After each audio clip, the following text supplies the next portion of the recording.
فرقان حمید کے چھٹے پارہ میں سے سورہ المائدہ کی 44،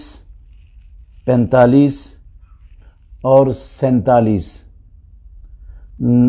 تین آیات کے حوالے سے مختصر بات کرنی ہے۔ آیت نمبر 44 میں اللہ رب العالمین نے دوسری چیزوں کو بیان کرنے کے بعد فرمایا وَمَن لَّمْ يَحْكُمْ بِمَا أَنزَلَ اللَّهُ فَأُولَٰئِكَ هُمُ الْكَافِرُونَ، اور جس شخص نے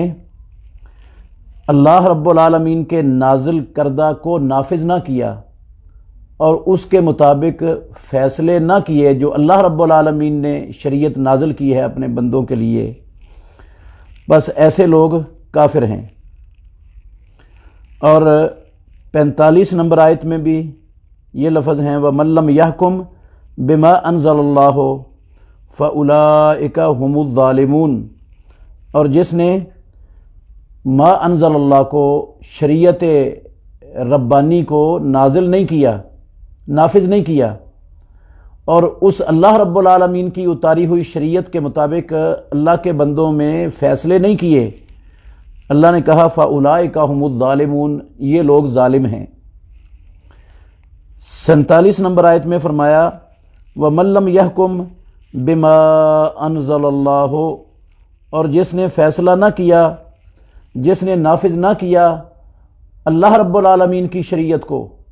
اور اللہ کی شریعت کے مطابق انسانوں میں فیصلے نہ کیے،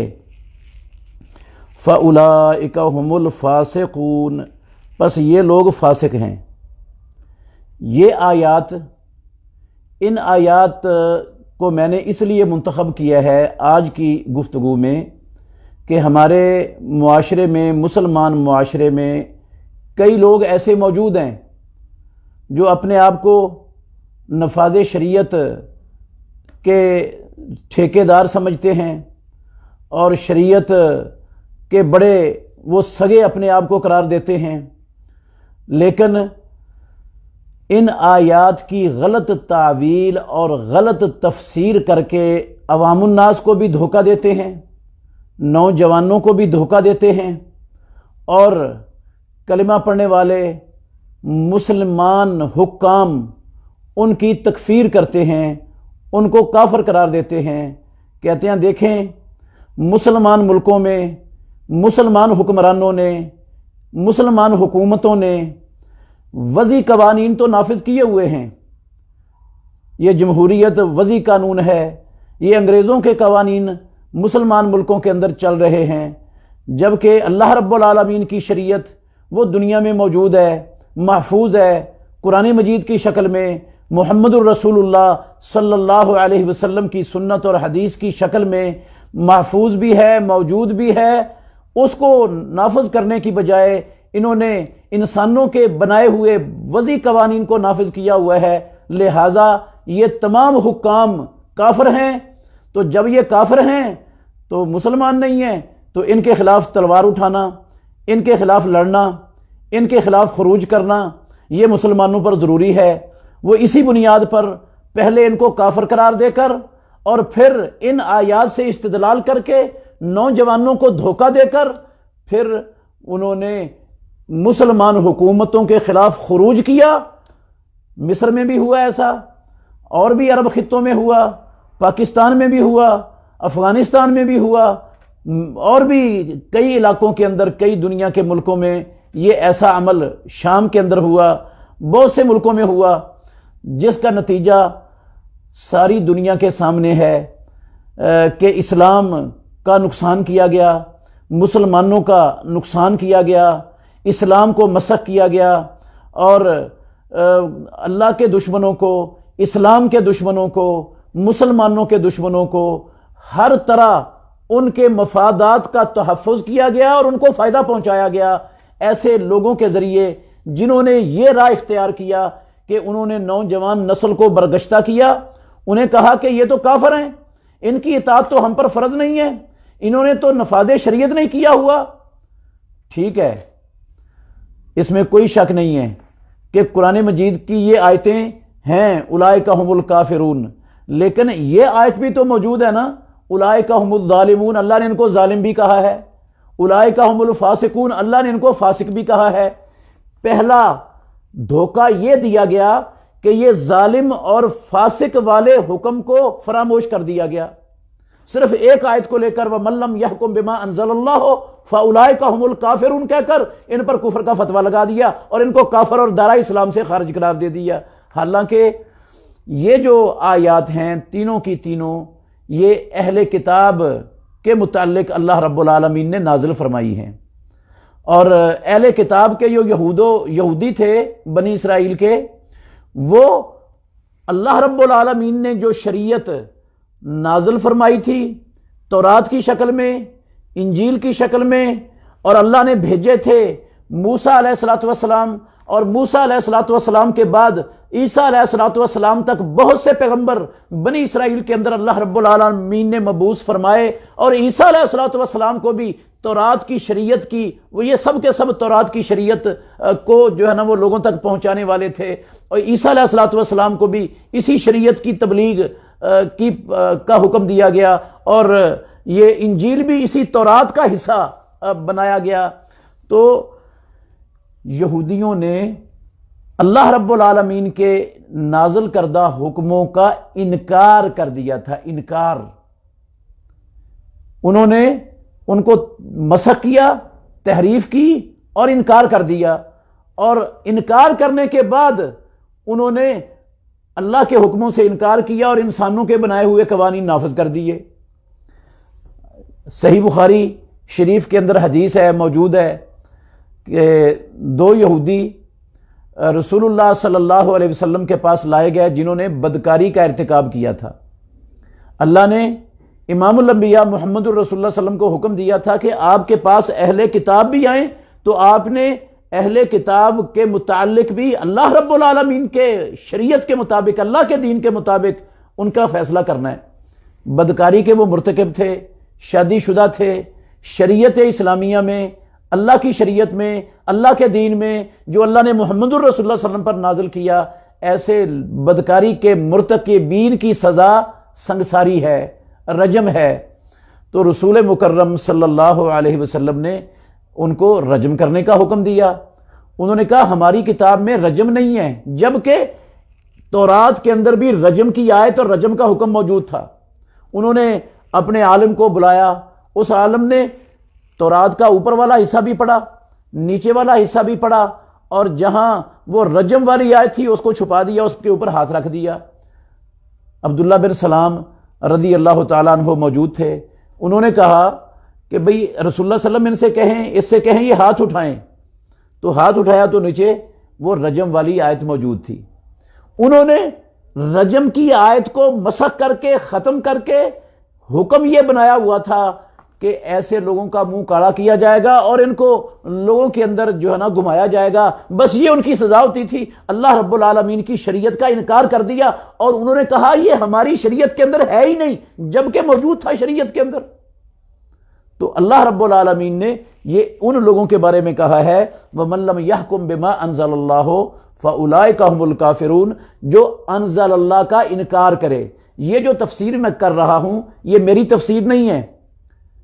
یہ تفسیر ہے پیارے پیغمبر محمد الرسول اللہ صلی اللہ علیہ وسلم کے جلیل القدر شاگرد، پیارے پیغمبر سے قرآن سیکھنے والے، آپ صلی اللہ علیہ وسلم کے چچا زاد بھائی عبداللہ بن عباس ترجمان القرآن، جن کے لیے محمد الرسول اللہ صلی اللہ علیہ وسلم نے دعا فرمائی تھی کہ اللہم علمہ التاویل وفقہہ فی الدین، اللہ اس نوجوان کو قرآن مجید کی تفسیر سکھا دے اور اس کو دین کی سمجھ عطا فرما۔ یہ عبداللہ بن عباس رضی اللہ تعالی عنہ جلیل القدر مفسر قرآن ہیں، ان کی تفسیر ہے یہ کہ یہ جو آیت ہے یہ ان لوگوں کے بارے میں ہے جنہوں نے اللہ رب العالمین کے نازل کردہ کی تکذیب کی، ان کا انکار کر دیا، اس کو جھٹلا دیا، اور اس کے مقابلے میں وضعی اور انسانوں کے بنائے ہوئے قوانین کو نافذ کر دیا۔ ہم یہ کہتے ہیں کہ ٹھیک ہے یہ آیتیں اہل کتاب کے یہودیوں کے بارے میں، بنی اسرائیل کے یہود کے متعلق نازل ہوئی ہیں، لیکن قرآن میں اتری ہیں، مسلمانوں کے لیے بھی ہیں یہ، مگر یہ ان مسلمان حکام کے لیے ہوں گی جو قرآن مجید کے احکام کا انکار کر دے، وہ کہہ دے کہ میں قرآن کے ان احکام کو نہیں مانتا، یا قرآن مجید کے اور اللہ کی شریعت کے یہ احکام میں نافذ نہیں کرتا، یا وہ کہے کہ یہ شریعت اس دور میں، اس زمانے میں یہ نفاذ کے قابل ہے ہی نہیں، اس کے اندر صلاحیت ہی نہیں کہ یہ لوگوں کے مسائل سلجھا سکے، لوگوں کو عدل اور انصاف فراہم کر سکے، میں اس کو نافذ نہیں کرتا۔ اگر کوئی ایسا مسلمان حکمران ہو جو اس طرح انکار کرے کہ نہیں نافذ کرتا، اس کے مطابق عدل و انصاف لوگوں کو فراہم نہیں کیا جا سکتا، یہ اس دور کے مناسب نہیں ہے، اس کے اندر عدل و انصاف کے تقاضے پورے نہیں ہوتے اس کو نافذ کرنے سے، اگر کوئی یہ عقیدہ رکھ کے اس کے مقابلے میں کہے کہ جو انسانوں کے بنائے ہوئے وضعی قوانین ہیں وہ اس سے شریعت سے زیادہ بہتر ہیں، تو یہ کفر کا ارتکاب کر رہا ہے۔ یہ حکمران کفر کا ارتکاب اس نے ضرور کیا ہے، لیکن اس پر کفر کا فتویٰ، کفر کا حکم، اس کو دائرہ اسلام سے خارج قرار دینا، یہ اس وقت تک ممکن نہیں ہے جب تک اس پر اتمام حجت نہیں کر دی جاتی، جب تک اتمام حجت نہیں کر دی جاتی، اس کے شبہات کا ازالہ نہیں کر دیا جاتا، جب تک کسی کلمہ پڑھنے والے کو کافر قرار دینے کی جو وجوہات ہیں وہ ثابت نہیں ہو جاتی، جو موانع ہیں وہ ختم نہیں ہو جاتے، اس وقت تک ایسے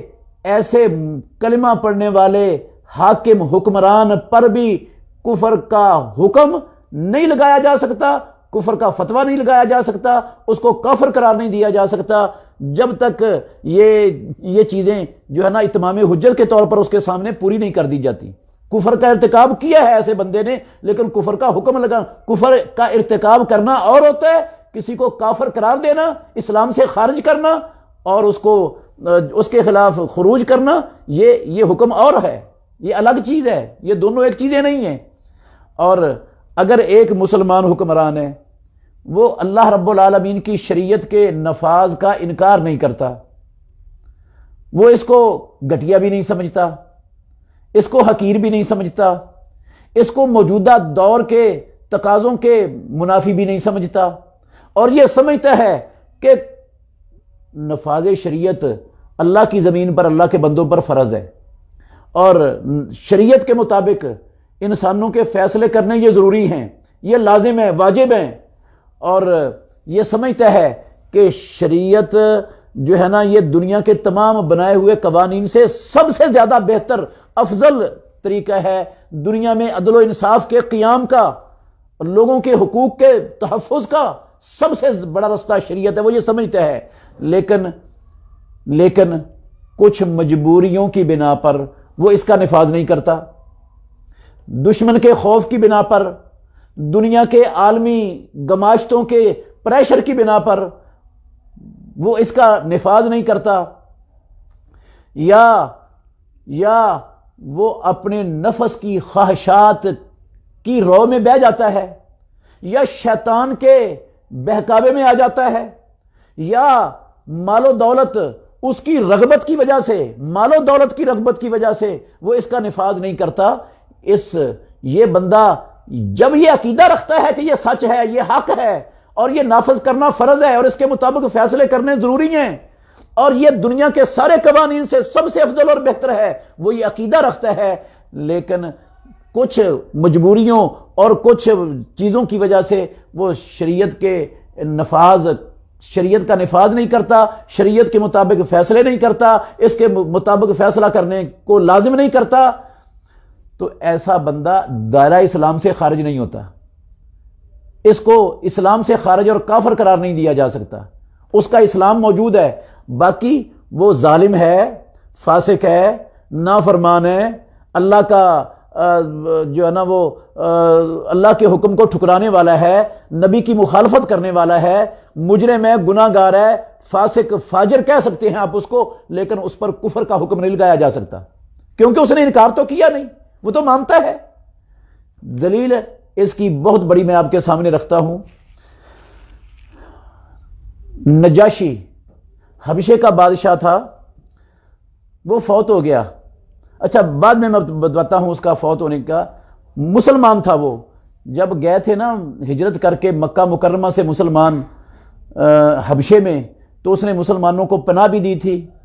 اور ان کا تحفظ بھی کیا تھا،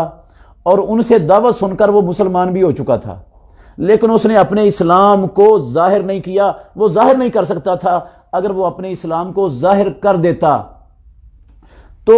حبشے کے عیسائیوں نے اس کو ایک لمحے کے لیے وہ بادشاہ حبشے کا رہنے نہیں دینا تھا۔ اس نے اپنی بادشاہت کو قائم رکھ کر مسلمانوں کو پناہ دی، ان کو تحفظ دیا، اسلام کے لیے، اسلام کے پھیلانے کے حبشے میں راستے کھولے، اور اندر سے وہ مسلمان ہو گیا۔ لیکن وہ مسلمان ہونے کے باوجود، رسول اللہ صلی اللہ علیہ وسلم مدینہ طیبہ میں ہیں، وہ مسلمان ہونے کے باوجود عیسائیوں کے قوانین کے مطابق فیصلے کرتا رہا۔ محمد الرسول اللہ صلی اللہ علیہ وسلم کی شریعت نافذ ہو چکی تھی مدینہ طیبہ میں، اتری ہوئی تھی شریعت، وہ شریعت کے مطابق فیصلے کر سکتا تھا، بلکہ وہ تو نماز بھی نہیں پڑھتا تھا، روزہ بھی نہیں رکھتا تھا، قیام بھی نہیں کرتا تھا راتوں کا، تلاوت بھی نہیں کرتا تھا لوگوں کے سامنے، حج بھی نہیں کرتا تھا، مسلمان تھا، لیکن اس نے اپنے اسلام کو چھپایا ہوا تھا۔ مسلمانوں کی بھلائی کے لیے، اسلام کے فائدے کے لیے وہ اپنی بادشاہت کو اسلام اور مسلمانوں کے فائدے کے لیے وہ استعمال کر رہا تھا، چھپایا ہوا تھا اس نے ان ساری چیزوں کو۔ تو اس کے باوجود جب اس نے نفاذ شریعت نہیں کی، فوت ہو گیا، اسی عیسائیت کے قوانین کے مطابق فیصلے کرتا ہوا، اسی کو نافذ کیے رکھا اس نے مسلمان ہونے کے بعد بھی۔ تو جب فوت ہوا، محمد الرسول اللہ صلی اللہ علیہ وسلم نے صحابہ رضوان اللہ علیہم اجمعین سے کہا، اِنَّ أَخًّ لَكُمْ النَّجَاشِيَّ اِنَّ أَخًّ لَكُمْ صَالِحًا قَدْ مَاتَ، تمہارا ایک نیک اور صالح بھائی فوت ہو گیا ہے، مسلمان ایک فوت ہو گیا ہے۔ اللہ کے نبی نے جنازہ پڑھایا، صحابہ نے صفیں بنائیں، امام الانبیاء نے نجاشی کا غائبانہ نماز جنازہ پڑھایا، صحیح بخاری شریف کی حدیث موجود ہے۔ تو آپ نے تو اس کو مسلمان سمجھا ہے، حالانکہ اس نے شریعت کا نفاذ نہیں کیا ہوا تھا، کیونکہ اس کے سامنے کوئی عذر تھے، اس کی کوئی مجبوریاں تھیں، وہ ان مجبوریوں کی وجہ سے معذور تھا۔ اللہ کے نبی نے اس کو کافر نہیں سمجھا، صحابہ نے اس کو کافر نہیں سمجھا۔ اگر کافر ہوتا تو محمد الرسول اللہ صلی اللہ علیہ وسلم اس کا جنازہ کیوں پڑھاتے؟ صحابہ کو کیوں کہتے؟ امام الانبیاء اپنی وحی والی سچی زبان سے اِنَّ أَخًّ لَكُمْ صَالِحًا النَّجَاشِيَّ قَدْ مَاتَ، کہ تمہارا نیک اور صالح بھائی فوت ہو گئے۔ تو اللہ کے نبی تو اس کو نیک اور صالح قرار دے رہے ہیں، اس کو مومن مسلمان سمجھ کر اس کا جنازہ پڑھ رہے ہیں، صحابہ اس کا پڑھا رہے ہیں، صحابہ اس کا جنازہ پڑھ رہے ہیں، حالانکہ اس نے نفاذ شریعت نہیں کیا تھا، عیسائیوں کے قوانین کے مطابق وہ حکومت کر رہا تھا وہاں پر۔ تو یہ مجبوریاں ہوتی ہیں، وہ انکار نہیں تھا اس کے دل میں۔ یہ جو آیات ہیں نا، وَمَن لَّمْ يَحْكُم بِمَا أَنزَلَ اللَّهُ فَأُولَٰئِكَ هُمُ الْكَافِرُونَ، یہ وہ ہے جو ما انزل اللہ کا انکار کر دے۔ اور اگر کوئی کلمہ پڑھنے والے مومن مسلمان حکمرانوں میں سے انکار کرتا ہے کہ یہ میں قرآن کو نہیں مانتا، میں محمد الرسول اللہ صلی اللہ علیہ وسلم کو نبی نہیں مانتا، میں اس شریعت کو مانتا ہی نہیں ہوں، یہ شریعت صحیح نہیں ہے، یہ شریعت انسانوں کی جو ہے نا وہ ضروریات کے تقاضے پورے کر ہی نہیں سکتی، اگر کوئی یہ سمجھتا ہے تو وہ کفر کا مرتکب ضرور ہے، لیکن اس پر بھی کفر کا حکم لگانا، کفر کا فتویٰ لگانا، اس کو دائرہ اسلام سے خارج قرار دینا، وہ بھی اس وقت ہوگا جب تک اس پر حجت ہم قائم نہیں کر دیتے۔ وہ حکم لگانے والا پہلے حجت قائم کرے گا، اس کے عذر کو، اس کی جہالت کو، اس کی معذوری کو، اس کے شبہات کو زائل کرے گا۔ جب سارے شبہات زائل کر دے گا اور پھر وہ کہے گا کہ بات آپ کی حق ہے، سچ ہے، میں مانتا ہوں، لیکن میں پھر بھی اس شریعت کو نہیں مانتا، میں نہیں نافذ کرتا اس شریعت کو، اس کے بجائے یہ دنیا کے قوانین زیادہ بہتر ہیں، تو پھر بندے کو حق ہوگا جس نے یہ اتمام حجت کر دیا، اس کے شبہات دور کر دیے، پھر اس کو حق ہوگا یہ اس پر کفر کا حکم لگائے، لیکن ایسا موجودہ دنیا کے مسلمان حکمرانوں کے متعلق کسی کے متعلق ایسی کوئی بات ثابت کی ہی نہیں جا سکتی۔ تو ان آیات سے خاص طور پر یہ کچھ لوگ وہ یونیورسٹیوں میں، سکولوں، کالجوں میں نوجوانوں کو، کیونکہ ان کے اندر حماس، ان کے اندر دینی غیرت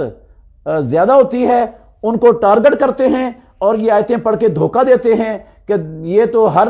اس بندے کے لیے ہے جو شریعت کے مطابق فیصلہ نہیں کرتا، جو شریعت نافذ نہیں کرتا، تو ان کو ساتھ کھڑا کرتے ہیں اور تکفیر کر کے پھر خروج کا رستہ ہموار کر دیتے ہیں۔ تو یہ قرآن مجید کی ان آیات کی باطل اور غلط تعویل ہے۔ عبداللہ بن عباس رضی اللہ عنہ ایک نہیں، ائمہ محدثین اور بے شمار ائمہ، ان کے اقوال میں پیش کر سکتا ہوں، موجود ہیں دنیا میں، کہ یہ ان لوگوں کے بارے میں ہے جو ما انزل اللہ کا انکار کر دیں، ما انزل اللہ کا انکار کر کے انسانوں کے بنائے ہوئے وضعی قوانین کا نفاذ کریں تو ان کے اوپر یہ حکم ہوگا، اور وہ بھی میں نے کئی مرتبہ وضاحت کر دی، وہ بھی تب حکم ہوگا جب تک اتمام حجت نہ ہو جائے۔ اتمام حجت کے بعد، اس کے شبہات کے ازالے کے بعد، جہالت کے خاتمے کے بعد اور تمام عذروں کے نفی ثابت ہونے کے بعد پھر جو ہے نا وہ اس پر لگایا جا سکتا ہے حکم، ورنہ یہ حکم لگانے کی اسلام اجازت نہیں دیتا، کیونکہ یہ تکفیر میرے محترم بھائیوں یہ صرف اللہ رب العالمین کا حق ہے۔ یہ بات اچھی طرح ذہن نشین کر لینا، ان لوگوں کے دھوکے میں نہ آنا جو نفاذ شریعت کا نام لے کر مسلم حکام کے خلاف نوجوانوں کو بھڑکاتے ہیں، خروج کرواتے ہیں اور فتنہ فساد برپا کرتے ہیں، اسلام کو بدنام کرتے ہیں اور کفار کے مفادات کا تحفظ کرتے ہیں۔ ایسے لوگوں کے جھانسے میں، ایسے لوگوں کے جال میں نہ پھنس جانا، خطرناک لوگ ہیں یہ۔ تکفیر یہ حق ہے صرف اللہ کا، اللہ کا حق ہے، اور اللہ کے بعد حق ہے محمد الرسول اللہ کا، اللہ رب العالمین کی وحی کے ساتھ۔ جس کو اللہ نے اپنے قرآن میں کافر کہا ہے، یا اللہ کے نبی محمد الرسول اللہ نے اللہ کی وحی کے ساتھ کسی کو کافر کہا ہے، اس کو کافر کہنا ٹھیک ہے، اس پر کفر کا حکم لگائیں۔ جس کو اللہ اور اس کے رسول نے کافر کہا ہے، جس کو اللہ نے اور اللہ کے رسول نے کافر نہیں کہا، مجھے اور آپ کو اور کسی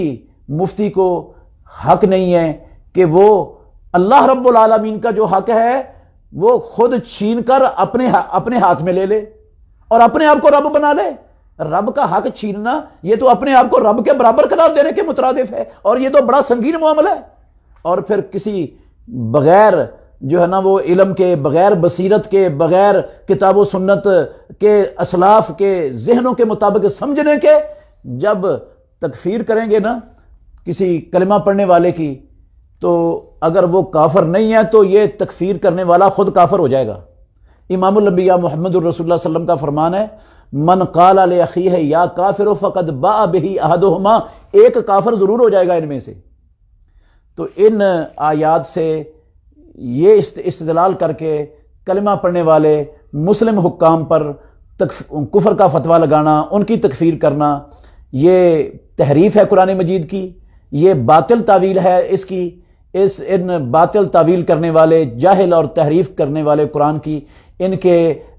مغالطوں سے ہر مسلمان کو بچنا ضروری ہے۔ یہ آیات ان کے لیے ہیں جو انکار کر دے ما انزل اللہ کا، انکار کے بغیر، اس کی تحقیر کے بغیر کسی پر یہ آیت کو فٹ نہیں کیا جا سکتا۔ اللہ ہمیں سمجھنے کی اور عمل کرنے کی توفیق عطا فرمائے۔